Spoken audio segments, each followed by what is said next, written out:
Hey everyone, so here is one another video on No Men Are Foreign. Here we are going to study about the poet, then stanza 4 because we have already studied stanza 3, word meanings and explanation. आपको ये बात पता होगी कि 8th standard का भी topic होता है, कई बार ये 9th और 11th स्टैंडर्ड में भी आता है और ये बहुत ही इम्पॉर्टेंट पोएम है. So let's start it. We are going to study about the poet, stanza 4, word meaning, explanation and obviously again explanation, क्योंकि explanation थोड़ा डिटेल में करेंगे. तो यहाँ पे जो राइटर हैं, विच इज़ राइटर तो नहीं, पोइट बोलेंगे. पोइट जो हैं उनका नाम है James Kirk. Was the first poet to take up the Gregory Fellowship in poetry following its inauguration in 1950, age 32. At the age of 32 जो जेम्स किर्क थे उन्होंने ग्रेगरी फेलोशिप में पोइट्री में इनॉग्रेशन में अपना मतलब वो दिया था कंट्रीब्यूशन. उन्होंने एक टेकअप लिया था, इसका पार्ट बने थे. His time in Leeds is marked in particular by the poem. और उनके जो काम थे वो किस पर्टिकुलर पोएम से हाईलाइट हुए थे, which was a correct compassion which he wrote from direct experience after observing a heart operation at the surgeon's side. तो सर्जन के साइड पर उन्होंने एक जगह पे हार्ट ऑपरेशन एक देखा था, उसको ध्यान में रखते उन्होंने ये लिखी थी और उसी से उनका उस चीज़ में पार्ट बने थे वो फेलोशिप में. अब यहाँ से पोएम का स्टेंजा 4 स्टार्ट होता है. Let us remember whenever we are told to hate our brothers it is ourselves. अब आपको ये बात पता है कि इसमें मैं ऑलरेडी स्टेंजा 1, 2 and 3 एक्सप्लेन कर चुकी हूँ इन आवर प्रीवियस वीडियोस. आपको चैनल के अलग से मतलब चैनल की प्लेलिस्ट में अलग से दिख जाएगा. और अब हम उसके आगे का स्टेंजा 4 कर रहे हैं.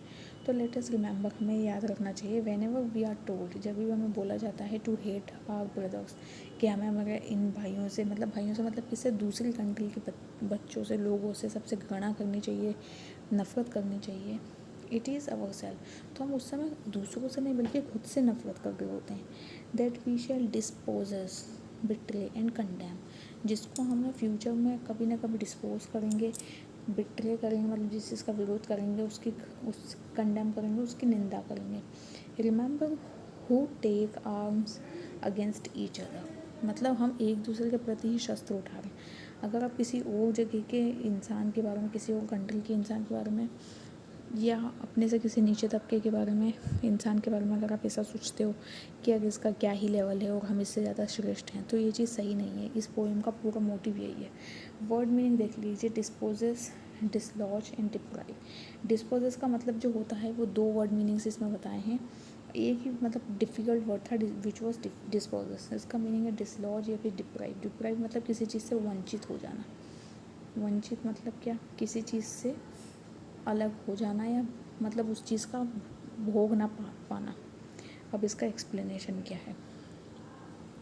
The poet says that we should remember that whenever someone tells us to hate a person from another country, जब भी हमें कोई बोलता है कि दूसरे देश के इंसान से घृणा करो, उससे नफरत करो, to think him as our enemy, कि हम उसके बारे में ऐसा सोचें कि वो हमारा एनिमी है. And whenever we are think someone to be our enemy, जब भी हम किसी के बारे में ऐसा सोचते हैं कि हमारा एनिमी है, then we deprive our self, तो हम ना खुद को ही अपने आप से वंचित करते हैं. वी चीट अवर सेल्फ, हम खुद को धोखा देते हैं. And we condemn our self, और हम खुद की निंदा करते हैं, खुद की ही बुराई करते हैं. खुद से ये मतलब है कि भगवान ने जैसे सबको इक्वल बनाया है, और इक्वल इन द सेंस कि सबको भगवान ने हाथ मुँह पे वही एहसास, वही प्रेम दिया है.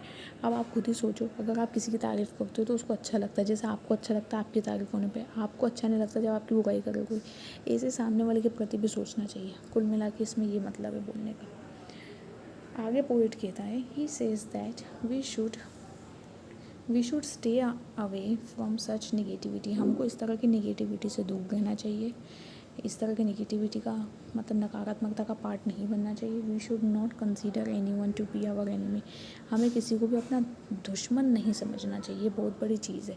जब आप किसी को अपना दुश्मन नहीं समझते तो आप बहुत बड़ा बोझ अपने माथे से कम कर लेते हो, क्योंकि देखो जो दुश्मन होता है हम उसके बारे में कंटिन्यूस सोचते हैं, इसका ये बुरा हो जाए, इसका ऐसा हो जाए, वैसा हो जाए. पर जब आपका कोई दुश्मन ही नहीं रहेगा तो आप उतना ज़्यादा फालतू सोचोगे भी नहीं, मतलब आप अपने काम में दिमाग लगाओगे और आप जल्दी प्रोग्रेस कर पाओगे। ड्यूरिंग अ वॉर, एक वॉर के वक्त, एक झगड़े के वक्त या एक मतलब एक युद्ध के वक्त, both the parties must bear the loss, दोनों ही पार्टीज़ को लॉस होता है। ऐसा तो है नहीं कि एक का लॉस हुआ दूसरे का नहीं हुआ। And that is why the poet says that war is not in our favour, war हमारे किसी के भी फेवर में नहीं होता है। He says that whenever we pick up any weapon, जब भी हम कोई वेपन, कोई शस्त्र उठाते हैं अगेंस्ट समवन, किसी के against, we should remember one thing, उस समय में हमको ये चीज़ ध्यान रखना चाहिए कि हमें ऐसा नहीं करना है, क्योंकि अगर आप ऐसा करते हैं तो आप खुद को ही नीचे गिरा रहे हैं, आप खुद को, आपका लेवल डाउन कर रहे हैं, आपकी खुद की भी सोच कम होगी, आप में खुद में नफरत इतनी ज़्यादा पैदा हो जाएगी कि आप कभी कुछ आगे प्रोग्रेस नहीं कर सकते। तो इस तरह की चीज़ें आपको नहीं करना है। यही इस पोएम का पूरा मोटिव है। I hope you enjoyed this poem and understood it properly. Let's meet in our next video with a new stanza and then we'll finish it up. So thank you for watching this video. Bye to all of you.